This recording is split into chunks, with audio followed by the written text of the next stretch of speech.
Political প্রভুরা বলছে বলে arrest করছে, বিশেষ করে অপোজিশন লিডারদের। আমি নিজে জেলে খেটেছি, কিন্তু এই কেসটা যদি প্রমাণ করে আমি সারা জীবন নাকখোদ দেবো। আমার কেসটা পারবে না, যখন ট্রায়াল হবে পারবে না। এখানে আমরা বহুদিন ধরে বলছি, জবের থেকে নরেন্দ্র মোদীর সরকার গঠন হয়েছে, ওনাদের মেন হাতিয়ারটা হচ্ছে সিবিআই, ইডি বা সেন্ট্রাল এজেন্সি। এইটা ঠিক না। ধরুন প্রত্যেকটা কেসে সিবিআই, ইডি মুখ থুবড়ে পড়ছে।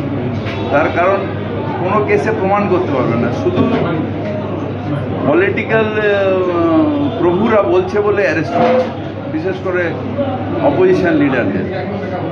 আমি নিজে জেলে খেটেছি, কিন্তু এই কেসটা যদি প্রমাণ করে আমি সারা জীবন নাকখোদ দেবো। আমার কেসটা পারবে না, যখন ট্রায়াল হবে পারবে না। কিন্তু সমস্যা হচ্ছে যে সিবিআই বা যারা বড় বড়, আমি এখনও বিশ্বাস করি সিবিআই, ইডিতে best officers of the country আছে, তারা কেন নত স্বীকার করছেন? এই যে ডিসক্রেডিটেড হচ্ছে, এই যে প্রমাণ দিতে পারছে না, কেউ বলছে 2.5% হয়েছে। এই ধরুন অমিত শাহকে অ্যারেস্ট করে 70 দিন জেলে রেখেছে, তারপর আবার সেই সিবিআইকে দিতে হচ্ছে যে ওনার এগেনস্টে কোনো তথ্য প্রমাণ নেই, তাহলে 70 দিন জেলে রেখেছিলে কেন? সুতরাং এই যে ক্রেডিবিলিটিটা নষ্ট হচ্ছে, এটা তো সেই অফিসার যারা বেস্ট অফিসার, যাদের নিয়ে আমরা ভারতবর্ষে গর্ব করতে পারি, ভারতবর্ষের মানুষ, তাদের ক্রেডিবিলিটি নষ্ট হয়ে যাচ্ছে। সুপ্রিম কোর্ট সেই তো বলছি, ওই যেটার কথা বললাম, যে প্রত্যেকের এই যে ইডি সিবিআই কেস দিয়ে একটাও প্রমাণ হবে না, অথচ হ্যারাসমেন্ট করে কী লাভ হবে? সিবিআই আর মানে সেন্ট্রাল এজেন্সিদের কী লাভ হবে? মানে সরকারি স্বাস্থ্য ব্যবস্থার উপর নির্ভরশীল, তাদেরই অসুবিধা হচ্ছে। দেখবেন যারা মারাও গেছে, 24-25 জন মারা গেছে, কেউ উচ্চবিত্ত মারা যায়নি, কারণ তাদের ওইখান থেকে ধরুন বাইচান্স নিয়েও গেল, না হলে অন্য একটা কোনো প্রাইভেট নার্সিংহোমে নিয়ে চলে গেল, উঁচু হসপিটালে নিয়ে চলে গেল।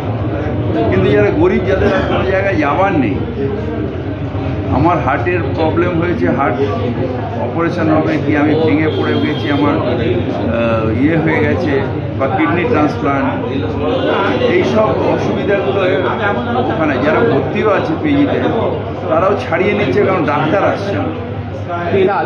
এগুলো মানুষের উপর অত্যাচার হচ্ছে। একটা লাস্ট কোয়েশ্চেন, সেটা হচ্ছে সরকারি স্বাস্থ্য ব্যবস্থা নিয়ে আসছে, কারণ যেহেতু ভর্তি হচ্ছে, প্রচুর লোক আসছে, যারা বিশেষ করে এখানে পিজি হসপিটালে তাদের অ্যাডমিশন হচ্ছে না। আমাদের কিছু সাহায্য করে, কিছু ফোন করে, কিছু স্বাস্থ্যসাথী কার্ড করে সেগুলোকে আমাদের বিভিন্ন হসপিটালে ভর্তি করে। আবার বিশেষ করে অর্থোপেডিক কেবিসি বা ইসলামী হসপিটালে পাঠাতে হচ্ছে। এটা রেগুলার একটা বড় প্রবলেম, আমরা রেগুলার ফেস করছি। এটাকে তুলে নেওয়া উচিত এবার, রাস্তা তো নিশ্চিত। আমরা দেখুন, যাদের উচ্চবিত্ত তাদের কোনো অসুবিধা হচ্ছে না, কারণ তারা যে কোনো বড় হসপিটালে চলে যাচ্ছেন, পিয়ারলেস, হ্যান, মানে অ্যাপেলো বড় হাসপাতাল যেগুলো নাম করা, যেখানে খরচা সাপেক্ষ, সেখানে চলে যাচ্ছে। কিন্তু এখানে আমরা বহুদিন ধরে বলছি, জবের থেকে নরেন্দ্র মোদীর সরকার গঠন হয়েছে, ওনাদের মেন হাতিয়ারটা হচ্ছে সিবিআই, ইডি বা সেন্ট্রাল এজেন্সি। এইটা ঠিক না। ধরুন প্রত্যেকটা কেসে সিবিআই, ইডি মুখ থুবড়ে পড়ছে। তার কারণ কোনো কেসে প্রমাণ করতে পারবে না, শুধু পলিটিক্যাল প্রভুরা বলছে বলে অ্যারেস্ট করছে, বিশেষ করে অপোজিশন লিডারদের। আমি নিজে জেলে খেটেছি, কিন্তু এই কেসটা যদি প্রমাণ করে আমি সারা জীবন নাকখোদ দেবো। আমার কেসটা পারবে না, যখন ট্রায়াল হবে পারবে না। কিন্তু সমস্যা হচ্ছে যে সিবিআই বা যারা বড় বড়, আমি এখনও বিশ্বাস করি সিবিআই, ইডিতে best officers of the country আছে, তারা কেন নত স্বীকার করছেন? এই যে ডিসক্রেডিটেড হচ্ছে, এই যে প্রমাণ দিতে পারছে না, কেউ বলছে 2.5%